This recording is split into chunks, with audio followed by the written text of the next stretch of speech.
In the cold emptiness of deep space, where even the brightest stars seem like dying embers, a single broken signal suddenly awakens the entire stellar union. It is weak, trembling, impossible. A human voice whispers through layers of static, barely holding itself together. "This is Earth 9. Please respond." But Earth 9 disappeared 60 years ago, swallowed by a cosmic rift where physics collapses and no traveler ever returns. Now, against all logic, someone is calling for help from a world that should not exist, and the galaxy is about to learn why the dead never should have spoken. Before we enter this deep, cinematic sci-fi journey, make sure to like this video, subscribe to the channel, and turn on notifications. Your support helps us bring more stories from the edge of the universe. Commander Rhea Solari leaned over the console of the Argonaut as the repeating transmission crackled again. She had heard distress calls before, ships caught in debris fields, colonies burned by rogue machines, outposts swallowed by rogue physics storms, but nothing had ever chilled her like this. Earth 9 was gone. A memorial, a whisper in history books, and yet here it was, reaching across time and space as if refusing to be forgotten. Kael, her engineer and oldest friend, wiped sweat from his brow despite the cold in the cabin. "Rhea, we don't even know what's inside the fold anymore. We don't know if our ship will survive it. We don't know if we'll survive it." Rhea stared ahead at the black, swirling rift that filled the viewport. A scar in the universe, a tear shaped like a devouring mouth. "We can't ignore a human voice begging for help," she said softly. "If someone is alive in there, we go." Cade sighed, defeated. "Then let's hope whatever's calling is actually human." The Argonaut entered the umbral fold. At once, every sensor went blind.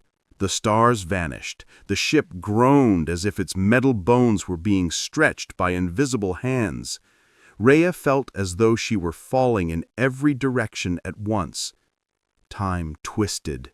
Seconds felt like hours. Hours felt like a heartbeat. Color disappeared. Sound distorted. Her memories flickered like a broken projector. She saw her childhood, her mother's face, her first flight. Then everything blurred again. When the ship finally burst through the other side, the universe exploded back into color. And Earth 9 was there, but broken, fragmented, drifting in enormous chunks of floating land and water, suspended inside a swirling nebula of unstable energy. Entire mountain ranges floated weightlessly, forests clung to drifting islands of soil. What remained of oceans hovered like enormous shimmering curtains spilling into nothing. Cities hung torn open, buildings tilted sideways, streets broken into pieces. And yet lights still blinked across the ruins, faint, flickering, desperate. Cade swallowed hard. "That's impossible." "Impossible, but alive," Rhea echoed. They descended. As the Argonaut touched down on a floating slice of Horizon City, quantum dust swirled around the landing site, tiny glowing particles that shimmered like fallen starlight. When Rhea and Cade stepped out, the ground felt strangely soft, as if the soil wasn't entirely attached to reality. Gravity fluctuated in subtle waves, sound echoed too slowly, then too fast. Time felt uneven, like a heartbeat skipping rhythms.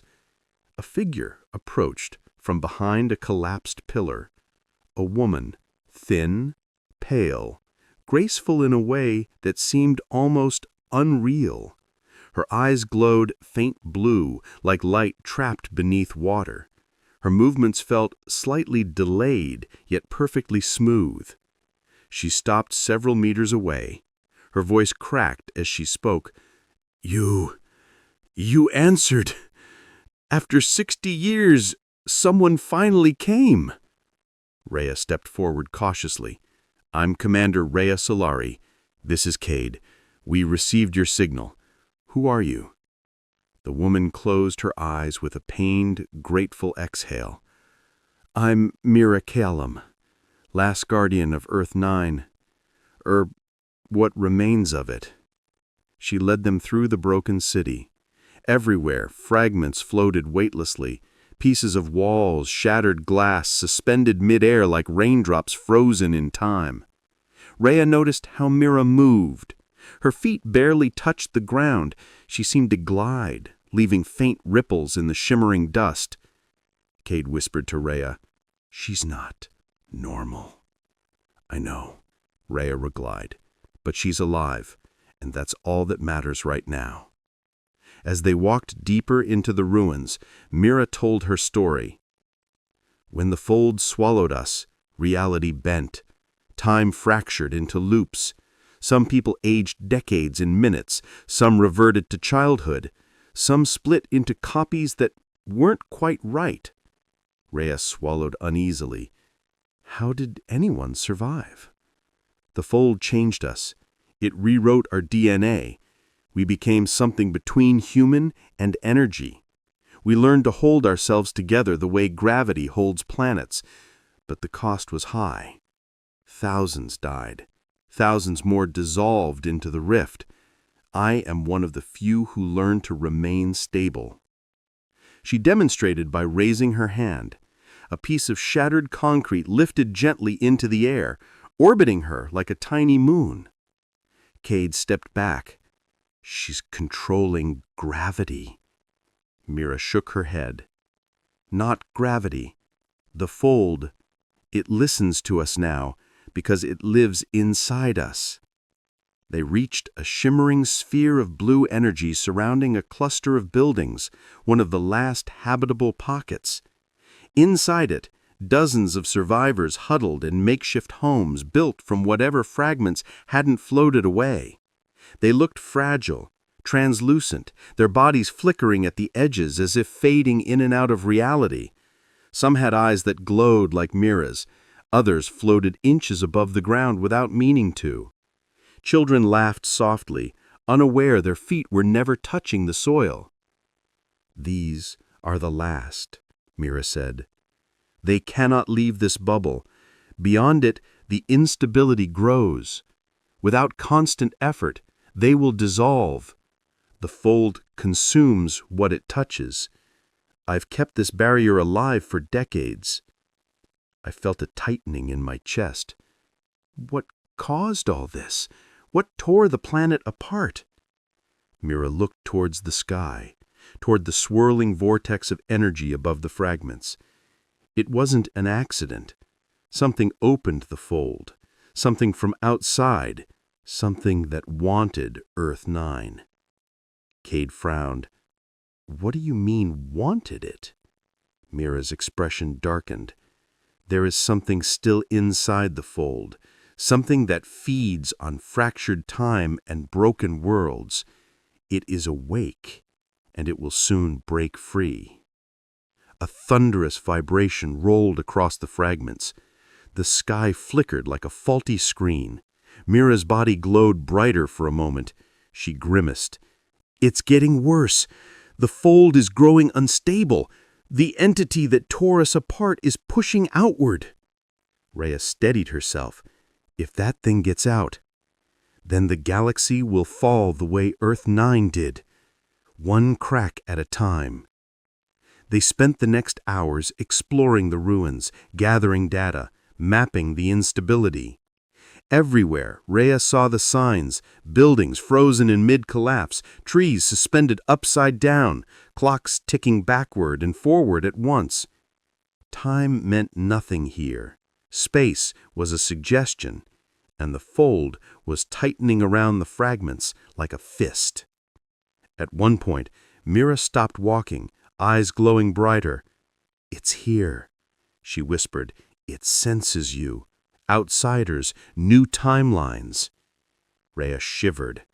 The air thickened. A deep hum vibrated through the world. Suddenly, a tremendous crack opened in the sky, revealing a swirling mass of darkness and light. Tendrils of shifting energy reached down like fingers searching for something to grab. Cade stepped back.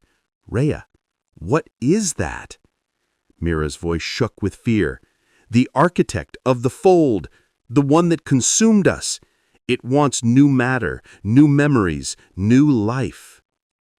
The tendril struck the ground, ripping apart another floating fragment. Debris screamed through the air. Mira raised both arms, generating a shimmering wall of energy that held the tendrils at bay. Her face contorted with effort. Rhea pulled Cade back. "We need to get out of here." "No!" Mira shouted. "If you leave now, it will follow you out. It will consume everything." The ground beneath them fractured. Time slowed to a crawl, then snapped forward violently. Rhea felt as if her body existed in several places at once. She forced herself to focus. "Mira, there has to be a way to stop it." "There is," Mira whispered, trembling. "But it requires sealing the fold from inside. Forever. And that means the survivors, myself included, will never leave." Rhea's heart dropped. "Mira, if we help you seal it, Earth 9 will be lost." "Earth 9 is already lost," she said softly, "but the galaxy is not." The entity roared, a sound like a collapsing star screaming across dimensions. Mira fell to one knee, her barrier flickering. Cade grabbed Rhea's arm. "If we don't decide now, we're dead." Rhea clenched her jaw. "Mira, what do you need us to do?" Mira lifted her head, eyes glowing fiercely. "Take the surviving children aboard your ship. Take our history. Take our memory. But leave me here. I must become part of the fold to seal it." Rhea's heart dropped. "Mira, if we help you seal it, Earth 9 will be lost." "Earth 9 is already lost," she said softly, "but the galaxy is not." The entity roared, a sound like a collapsing star screaming across dimensions. Mira fell to one knee, her barrier flickering. Cade grabbed Rhea's arm. "If we don't decide now, we're dead." Rhea clenched her jaw. "Mira, what do you need us to do?" Mira lifted her head, eyes glowing fiercely. "Take the surviving children aboard your ship. Take our history. Take our memory. But leave me here. I must become part of the fold to seal it." Rhea felt a crushing weight in her chest. Mira wasn't just a survivor. She was the only reason Earth 9 hadn't collapsed entirely, and she was about to sacrifice herself for the galaxy. They rushed back toward the Argonaut, ushering the children and remaining stable survivors aboard. Mira walked slowly behind them, her body glowing brighter, becoming more energy than flesh. When they reached the ship, she turned to Rhea. "Tell them. Tell the galaxy that we didn't vanish. We held the line as long as we could." Rhea's voice broke. "Mira, there has to be another way." She smiled sadly. "There isn't. But there is hope. In you." Rhea stepped aboard the ship as the ground shook violently. The entity was tearing the last fragments apart. Mira floated into the air, her form disintegrating into shimmering particles. She spread her arms wide, merging with the energy of the fold. Her voice echoed through every console, every frequency, every mind. "Go." Rhea launched the Argonaut. As they ascended, Mira's body exploded into blinding light that spread across the entire broken world. The fold began collapsing inward, shrinking, sealing, crushing the entity inside it. The last pieces of Earth 9 crumbled into brilliant dust. The light grew brighter, then vanished. The fold disappeared. The stars returned, Earth 9 was gone forever. In the silence, the children aboard the ship cried softly. Rhea closed her eyes, whispering, "Your world didn't die. It saved us all." The ship turned back toward the galaxy, carrying the last survivors of a world erased from existence, but never forgotten. As the ship drifted away from the sealed scar of space where Earth 9 once fell, Rhea replayed the final echo of the message, the signal that had started it all. "This is Earth 9. Please, respond." Now she understood its true meaning. It wasn't just a call for help. It was a warning, a sacrifice, and a promise that even lost worlds can become legends.